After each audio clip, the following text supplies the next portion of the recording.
ಅಲ್ಲ ಮಾಡೋಕ್ಕಿತ್ತು ಅಂದೆ ಬಂದು ಬರ್ಬೋದು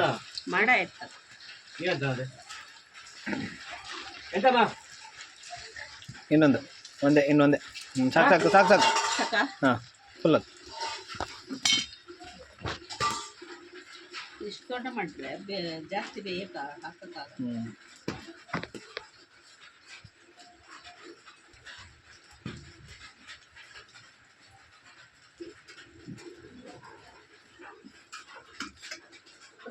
ಈಗ ಮಾಡಿದ್ದಲ್ಲ ಅಷ್ಟು ಕೆಂಪು ಮಾಡಬೇಡ, ಸ್ವಲ್ಪ ಇದೈತೆ ತೆಗಿ.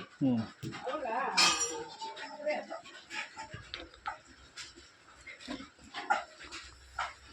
ಕರ ಕರ ಬಿಳೆ ಬಿಳೆ ಕಜ್ಜಾಯ ಕಿರಿಕಿರಿ ಕುರು ಕುರು ಕಜ್ಜಾಯ